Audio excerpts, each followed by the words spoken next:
Hello my dear students, welcome back to my channel Shiksha competition. UGC NET Hindi के लिए आज जो हमारी एप्लीकेशन में जो क्लासेस चलने वाली हैं वो है हिंदी कहानी की। कहानी और साथ में मैं ये जो यूनिट 5 है उसको भी हम पढ़ेंगे, क्योंकि यूनिट 5 में हमारी काव्य रचनाएं दी गई हैं जो कि बहुत ही इंपॉर्टेंट हैं। उनको भी साथ में पढ़ेंगे। तो ये क्लासेस आपको यूट्यूब पर भी मिलेगी, तो देख लेना जो भी बच्चे नहीं देखें, और वो अच्छे से कंटेंट को देख लें कि किस तरीके से पढ़ाया जा रहा है। पूरी क्लास को अच्छे से देखें क्योंकि ये डेमो क्लास रहेगी और इसी से आपको पता चलेगा कि आपको क्या करना है। अगर आप यूजीसी नेट की तैयारी करना चाहते हैं तो मेरे साथ आप जुड़ सकते हैं एप्लीकेशन पर।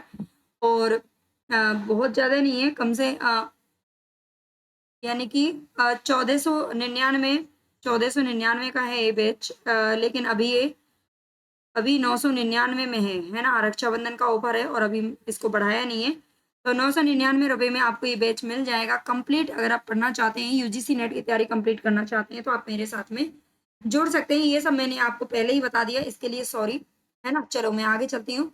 चंद्रदेव से मेरी बातें, ये कहानी लगी हुई है हमारे सिलेबस में, है ना। तो इसके बारे में हम पढ़ते हैं। बंग महिला के विषय में जो चंद्रदेव से मेरी बातें जो कहानी है, ये किसकी है? तो ये बंग महिला की कहानी है, ठीक है। बंग महिला की कहानी है, जिनका असली नाम है राजेंद्र बाला घोष, ठीक है, ये ध्यान रखना है।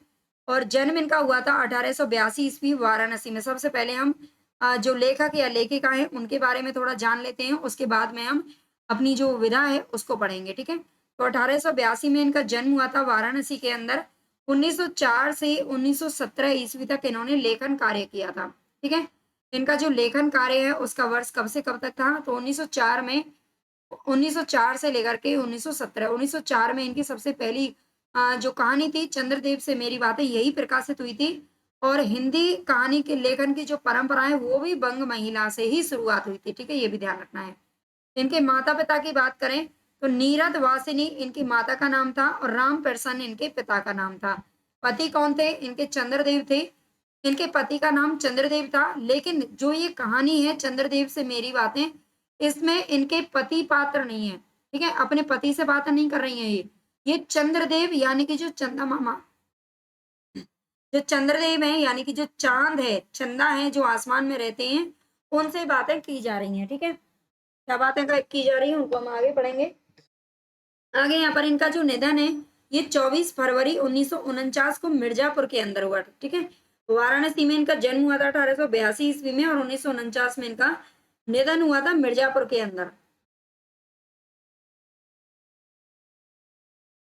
उपनाम है इनके, रानी के नाम से जाना जाता था, चारूबाला और बंग महिला, ठीक है, ये इनके उपनाम है।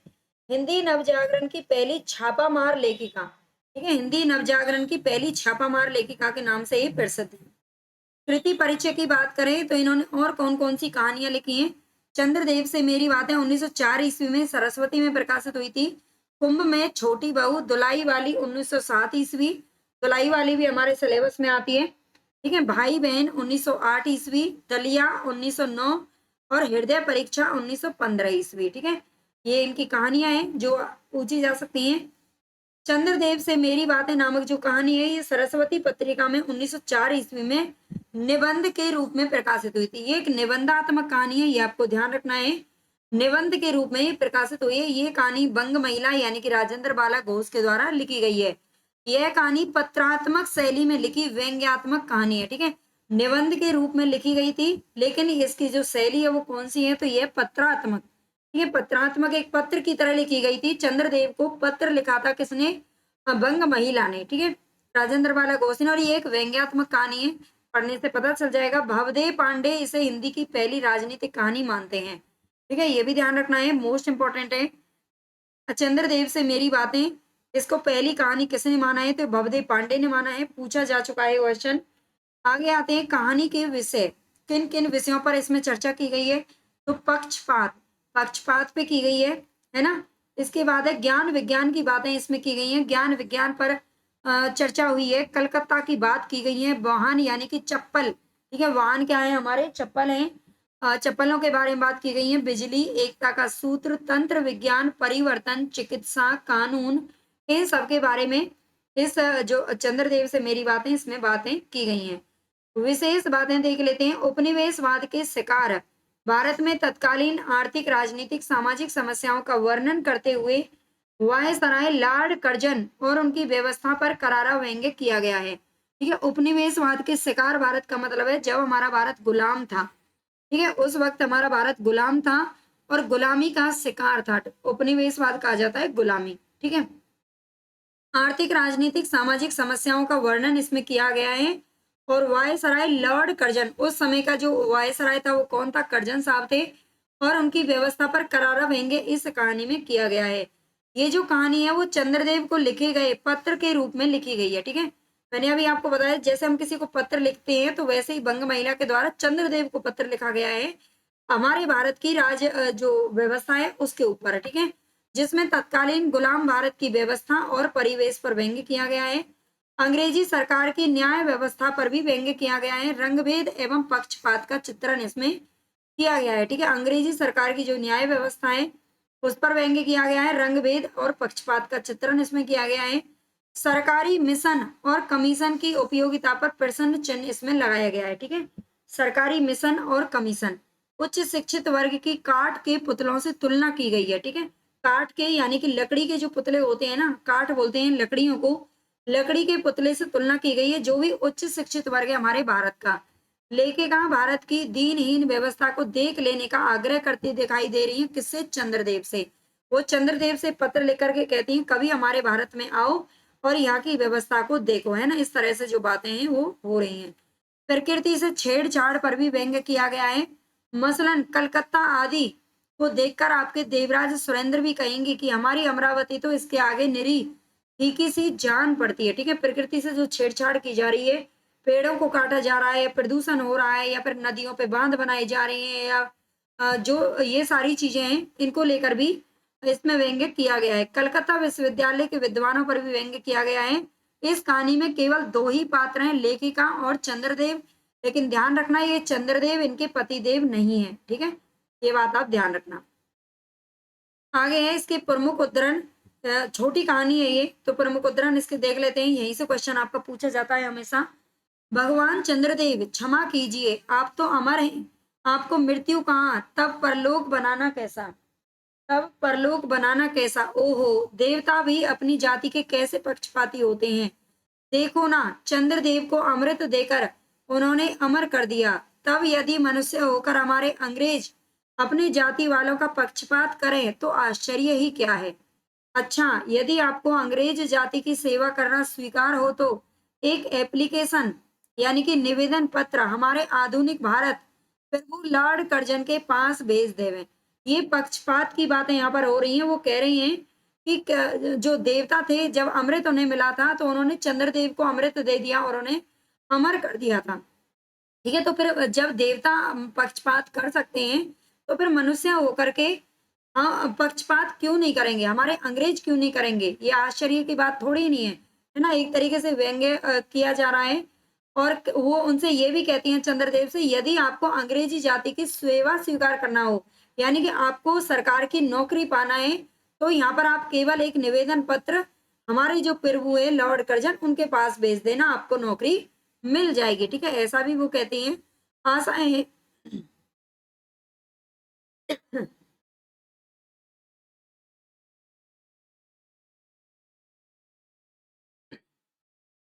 आशा है कि आपको आदर पूर्वक अवश्य आह्वान करेंगे। ठीक है, आपको बुलाएंगे आदर पूर्वक। आप अधम भारतवासियों के भांति कृष्णांग थोड़ी तो है नहीं जो आपको अच्छी नौकरी देने में उनकी गौरांग जाति कुपित उठेगी। ठीक है, पक्षपात की जो भावना है वो यहाँ पर दर्शाई गई है कि अंग्रेज आप तो गोरे चट्टे हैं, है ना। लेखिका कहती हैं कि आप तो एकदम गोरे चट्टे हैं, कृष्णांग यानी कि कृष्ण काले रंग के तो आप हैं नहीं जो आपको नौकरी देने में अंग्रेजों को शर्म आएगी, है ना। आपको तो नौकरी आराम से मिल जाएगी, ऐसा वो कहती हैं। मैं विश्वास करती हूँ, आगे कहती हैं कि मैं विश्वास करती हूँ कि जब लॉर्ड कर्जन हमारे भारत के स्थायी भाग्य विधाता बन के आवेंगे तब आपको किसी कमीशन का मेंबर नहीं तो किसी मिशन में भर्ती करके अवश्य ही ये भेज देंगे, क्योंकि लॉर्ड कर्जन को कमीशन और मिशन दोनों ही अत्यंत प्रिय हैं। ठीक है, ये कथन भी लेखिका के द्वारा, सारे ही कथन लेखिका के हैं जो कि चंद्रदेव के लिए लिखे गए हैं। आगे कहती हैं कि मैं अनुमान करती हूँ कि आपके नेत्रों की ज्योति भी कुछ मंद पड़ गई होगी, क्योंकि आधुनिक भारत संतान लड़कपन में ही चश्मा धारण करने लगी है। इस कारण आप हमारे दीनहीन छीन प्रभ भारत को उतनी दूर से भली भांति ना देख सकते होंगे। वो कह रही हैं कि आप यहीं पर एक बार आइए, पधारिए और हमारे भारत का हाल देखिए, क्योंकि आपकी भी जो रोशनी है वो कम पड़ गई होगी, है ना? क्योंकि आप इतने दिनों से चमक रहे हैं और हमारे जो आधुनिक भारत की जो संतानें हैं, जो बच्चे हैं, वो भी लड़कपन में यानी कि उनके बचपन में ही उनको चश्मा लगाया जा रहा है, यानी कि लगा जा रहा है, वो उनकी जो आंखें हैं वो कमजोर हो रही हैं। ठीक है, जिस व्योम वासिनी आधुनिक भारत पर व्यंग्य किया गया है, जिस व्योम वासिनी विद्युत देवी को स्पर्श तक करने का किसी व्यक्ति को साहस नहीं हो सकता, वहीं आज पराये घर में आश्रिता नारियों की भांति ऐसे दबाव में पड़ी है कि वे चूं तक नहीं कर सकती। क्या करें, बेचारी के भाग्य में विधाता ने दास वृत्ति ही लिखी थी।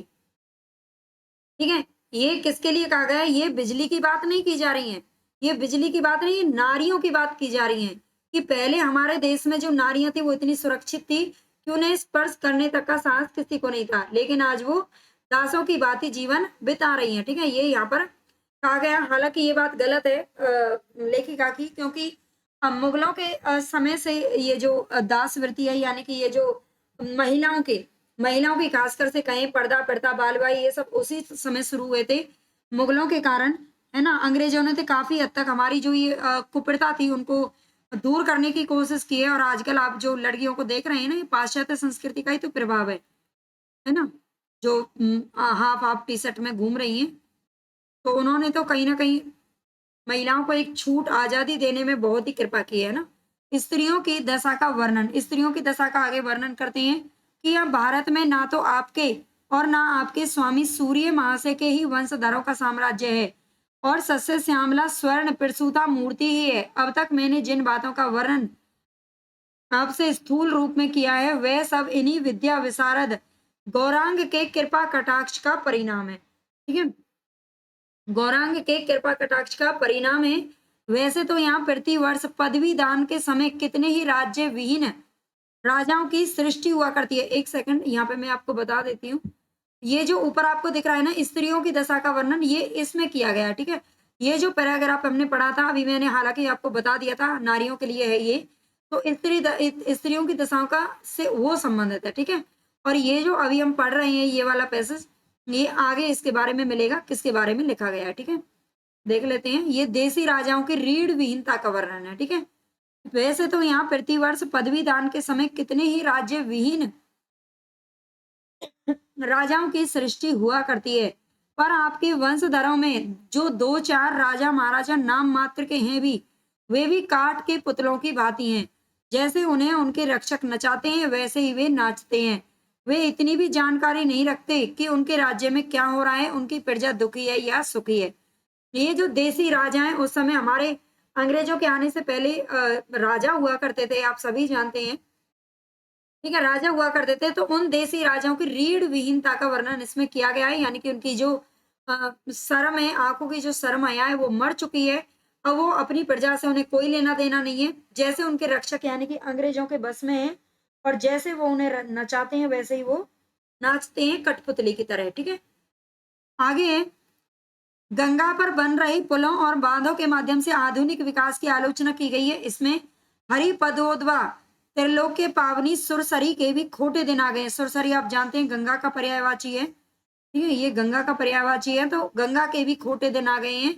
वह भी स्थान स्थान में बंधन से ग्रस्त हो रही है, यानी कि बांधे बनाई जा रही हैं बड़े बड़े। उसके उसके वक्ष स्थल पर जहां तहां मोटे वृहदाकार खंभे गाड़ दिए जाते हैं। बांधे बनाने के लिए खंभों की तो जरूरत पड़ती है। ठीक है, तो ये गंगा पर जो पुल और बांध बन रही हैं, उनके लिए आधुनिक विकास की आलोचना इसमें की गई है। प्रकृति से छेड़छाड़ पर व्यंग्य किया गया है कि कलकत्ता आदि को देखकर आपके देवराज सुरेंद्र भी कहेंगे कि हमारी अमरावती तो इसके आगे फीकी सी जान पड़ती है। वहां का ईडन गार्डन तो पारिजात परिशोभित नंदन कानन को भी मात दे रहा है। ठीक है, ईडन गार्डन आप जानते हैं कहाँ पर है ये? ईडन गार्डन तो ये कलकत्ता के अंदर है। ठीक है, आगे है, भ्रमण करने को आए तो अपनी फैमिली डॉक्टर धनवंतरी महाशय को और देवताओं के चीफ जस्टिस चित्रगुप्त जी को भी साथ लेते आना। ठीक है, लेखिका चंद्रदेव से यानी कि चंद्रदेव से जो पत्र लिख रही हैं उसमें कह रही हैं कि भ्रमण करने को यदि आप आओ तो कम से कम अपने साथ में फैमिली डॉक्टर जो धनवंतरी है उनको लेके आना, और देवताओं के जो जज हैं चित्रगुप्त जी उनको भी लेके आना, है ना। यानी कि न्याय व्यवस्था और यहाँ की जो चिकित्सा व्यवस्था है उस पर यहाँ पर व्यंग्य किया गया है। आशा है कि धनवंतरी जी भी यहाँ के अंग्रेजी डॉक्टर के पास चिकित्सा संबंधी बहुत कुछ शिक्षा हासिल कर सकेंगे। यहाँ के इंडियन पीनल कोड की धाराओं को देखकर चित्रगुप्त जी महाराज अपने यहाँ की दंड विधि को बहुत कुछ सुधार सकते हैं। ठीक है, तो ये न्याय व्यवस्था और चिकित्सा व्यवस्था पर यहाँ पर व्यंग्य किया गया है। आगे है सारांश, एक बार देख लेते हैं, हालांकि हम पढ़ चुके हैं सारांश तो आपके समझ में आ गया होगा। भगवान चंद्रदेव आपके कमलवत कोमल चरणों में इस दासी का अनेक बार प्रणाम। यहाँ से शुरुआत होती है इसकी। आज मैं आपसे दो चार बातें करने की इच्छा रखती हूँ। देखो, सुनी अनसुनी सी मत कर जाना, अपने बड़प्पन की ओर ध्यान देना। अच्छा कहती हूँ सुनो। इस तरह से बातें करती हैं। मैं सुनती हूँ आप इस आकाश मंडल में चिरकाल से वास करते हैं। क्या यह बात सत्य है? यदि सत्य है तो मैं अनुमान करती हूँ कि इस सृष्टि के साथ ही साथ अवश्य आपकी भी सृष्टि हुई होगी। तब तो आप ढेर दिन के पुराने बूढ़े कहे जा सकते हैं। यह क्यों? क्या आपका डिपार्टमेंट महकमे में ट्रांसफर यानी कि बदली होने का नियम नहीं है? क्या आपकी गवर्नमेंट पेंशन भी नहीं देती है? बड़े खेद की बात है। यदि आप हमारी न्यायशीलता गवर्नमेंट के किसी विभाग में सर्विस करते होते तो अब तक आपकी बहुत कुछ पदोन्नति हो गई होती। ठीक है, तो ये आप अब आप अच्छे से समझ सकते हो कि किस तरह से जो व्यंग्य हैं, चुटीली बातें इसमें की गई हैं। और ऐसी पोस्ट पर रहकर भारत के कितने ही सुरम्य नगर, पर्वत, जंगल और झाड़ियों में भ्रमण करते। अंत में इस वृद्ध अवस्था में पेंशन प्राप्त कर काशी ऐसे पुनीत और शांति धाम में बैठकर हरि नाम स्मरण करके अपना परलोक बनाते। भगवान चंद्रदेव क्षमा कीजिए, आप तो हमारे हैं, आपको मृत्यु कहाँ। देखो ना, चंद्रदेव को अमृत देकर उन्होंने अमर कर दिया, यानी कि देवताओं ने। ठीक है, तब यदि मनुष्य होकर हमारे अंग्रेज अपनी जाति वालों का पक्षपात कर रहे हैं तो आश्चर्य ही क्या है। अच्छा, यदि आपको अंग्रेज जाति की सेवा करना स्वीकार हो तो एक एप्लीकेशन हमारे आधुनिक भारत प्रभु लॉर्ड कर्जन के पास भेज देना। आशा है कि आपको आदर पूर्वक अवश्य आह्वान करेंगे, क्योंकि आप अधम भारतवासियों की भांति कृष्णांग तो है नहीं, ये हम देख चुके हैं। और फिर आप तो एक सुयोग्य, कार्यदक्ष, परिश्रमी, बहुदर्शी, कार्यकुशल और सरल स्वभाव महात्मा हैं। ठीक है, मैं विश्वास करती हूँ कि जब लॉर्ड कर्जन हमारे भारत के स्थायी भाग्य विधाता बनकर आएंगे तो आपको किसी ना किसी कमीशन या मिशन में तो भर्ती कर ही देंगे। ठीक है, आगे कहती हैं वो, आपके चंद्रलोक में जो रीति और नीति सृष्टि के आदि काल में प्रचलित थे वे ही सब अब भी हैं, पर यहाँ तो इतना परिवर्तन हो गया है कि भूत और वर्तमान में आकाश पाताल सा अंतर हो गया है। आगे कहती है, मैं अनुमान करती हूँ कि आपके नेत्रों की ज्योति भी कुछ अवश्य ही मंद पड़ गई होगी। ठीक है, क्योंकि आधुनिक भारत संतान लड़कपन से ही चश्मा धारण करने लगी है। इस कारण आप हमारे दीनहीन छीन प्रभ भारत को उतनी देर से दूर से भली भांति ना देख सकते होंगे। इसलिए आपसे सादर कहती हूँ कि एक बार कृपा कर भारत को देख तो जाइए। अमावस्या को तो आपको हॉलीडे यानी कि छुट्टी अवश्य ही रहती है। यदि आप उस दिन चाहें तो भारत भ्रमण करके जा सकते हैं। आगे कहती है, इस भ्रमण में आपको कितने ही नूतन दृश्य देखने को मिलेंगे जिसे अचानक से देखकर आपकी बुद्धि जरूर चकरा जाएगी। यदि आपसे सारे हिंदुस्तान का भ्रमण शीघ्रता के कारण ना हो सके तो केवल राजधानी कलकत्ता को देख लेना। उस समय पर जो राजधानी थी वो कलकत्ता थी, आप जानते हैं। 1911 में जो राजधानी दिल्ली है वो स्थानांतरित हुई थी। ठीक है, उससे पहले कलकत्ता थी और ये 1904 में प्रकाशित हुई थी। अवश्य ही उचित है। वहां के कल कारखानों को देखकर आपको ये अवश्य ही कहना पड़ेगा कि यहाँ के कारीगर तो विश्वकर्मा के भी लड़क दादा निकले। यही क्यों, आपकी प्रिय सहयोगिनी दामिनो जो मेघों पर आरोहण करके आनंद से अटखेलियां किया करती है, वह बेचारी भी यहाँ मनुष्य के हाथों का खिलौना हो गई है। भगवान निशानाथ, निशानाथ किसको बोलते हैं? तो ये निशानाथ यानी कि रात्रि के नाथ, मालिक। ठीक है, जिस समय आप अपनी निर्मल चंद्रिका को बटोर मेघमाला अर्थात पर्वतों की ओर से सिंधु के गोद में जा सकते हैं, उस समय यह नीरद वासिनी विश्व मोहिनी सौदामिनी अपनी उज्जवल मूर्ति से आलोक प्रदान कर रात को दिन बना देती है। आपके देवलोक में जितने देवता हैं उनके वाहन भी उतने हैं। किसी का गज, किसी का हंस, किसी का बैल, किसी का चूहा, पर यहाँ तो सारा बोझ आपकी चपला और अग्निदेव के माथे मढ़ा गया है। ठीक है, वाहन किसको बताया गया है? चपलों को बताया गया है, चपला और अग्निदेव के माथे। चपला वैसे बोलते हैं बिजली को, ठीक है, चपला किसको बोला जाता है? बिजली को बोला जाता है। क्या ब्राह्मण, क्या क्षत्रिय, क्या वैश्य, क्या शूद्र, क्या चांडाल, सभी के रथों का वाहन वही हो रही है, वही हो रही है हमारे श्वेतांग महाप्रभु गण को। जहां पर कुछ कम कठिनाई का सामना आ पड़ा, झट उन्होंने इलेक्ट्रिसिटी यानी कि बिजली को ला पटका। ठीक है, बिजली मैंने बताया था आपको, चपला किसे कहते हैं? तो बिजली को कहते हैं। ठीक है, बस कठिन से कठिन कार्य सहज में संपादन कर लेते हैं, और हमारे यहाँ के उच्च शिक्षा प्राप्त युवक काठ के पुतलों की भांति मुंह ताकते रह जाते हैं। वो कह रही हैं कि यहाँ पर मशीनीकरण हो गया है ना, मशीनें आ गई हैं बड़ी बड़ी, और हमारे यहाँ के जो उच्च शिक्षा प्राप्त युवक हैं, यहाँ पर हमारे यहाँ के जो बेरोजगार है, उनको रोजगार नहीं देगी ये सरकार। अंग्रेजों की सरकार किसको देगी? ये मशीनों को रोजगार दे रही है। ठीक है, हमारे यहाँ तो जो बच्चे हैं पढ़े लिखे हैं, वो भी लकड़ी के पुतलों की भांति इधर उधर घूम रहे हैं। जिस व्योमवासिनी विद्युत देवी को स्पर्श तक करने का किसी व्यक्ति का साहस नहीं हो सकता, वही आज पराये घर में आश्रित नारियों की भांति ऐसे दबाव में पड़ी है कि वह चूं तक नहीं कर सकती। ठीक है, ये पढ़ लेना, अभी हमने देख लिया है, ये भी हम देख चुके हैं। ठीक है, थोड़ा सा आगे देखते हैं। निसंदेह इन विद्या दिग्गजों की विद्या चमत्कारिणी है। वहीं के फोर्ट विलियम के फौजी सामान को देखकर आपके देव सेनापति कार्तिकेय बाबू के भी छक्के छूट जाएंगे, क्योंकि देव सेनापति माँ से देखने में खास बंगाली बाबू से जचते हैं, और उनका वाहन भी एक सुंदर मयूर है। बस इससे उनके वीरत्व का भी परिचय खूब मिलता है। वहां के मिंट यानी कि टकसाल को देखकर सिंधु तनिया, आपकी प्रिय सहोदरा कमला देवी तथा कुबेर भी अचकचा जाएंगे, अकचका जाएंगे। भगवान चंद्रदेव इन्हीं सब विस्मय उत्पादक अपूर्व दृश्यों का अवलोकन करने हेतु आपको साधारण निमंत्रण तथा सैविन्य आहूत करती हूँ, यानी कि आपको बुलाती हूँ। संभव है कि यहाँ आने से आपको अनेक लाभ भी हो जाएंगे। आप जो अनादिकाल से निज उज्जवल वपु में कलंक की कालिमा लेपन करके कलंकी शशांक, शस्त्र, साला, सासा लांछन आदि उपाधि मालाओं से भूषित हो रहे हैं, सिंधु तनय होने पर भी जिस कालिमा को आप आज तक नहीं धो सके हैं, वही आजन्म कलंक शायद आज यहाँ के विज्ञानविद पंडितों की चेष्टा से छूट जाएगा। जब बंबई में स्वर्गीय महारानी विक्टोरिया देवी की प्रतिमूर्ति से काला दाग छुड़ाने में प्रोफेसर गज्जर महाशय फलीभूत हुए हैं, तब आपके मुख की कालिमा छुड़ाने में फलीभूत क्यों नहीं होंगे? शायद आप पर यह बात भी अभी तक विदित नहीं हुई कि आप और आपके स्वामी सूर्य भगवान पर जब हमारे भूमंडल की छाया पड़ती है, तभी आप लोगों पर ग्रहण लगता है। पर आपका तो अब तक वही पुराना विश्वास बना हुआ है कि जब कुटिल ग्रह राहु आपको निकल जाता है तभी ग्रहण होता है। पर ऐसा थोथा विश्वास करना आप लोगों की भारी भूल है। अतः हे देव, मैं विनय करती हूँ कि आप अपने हृदय से इस भ्रम को जड़ से उखाड़ कर फेंक दें। अब भारत में ना तो आपके और ना आपके स्वामी भुवन भास्कर सूर्य महाशय के ही वंशधरों का साम्राज्य है। ठीक है, ये हम देख चुके हैं।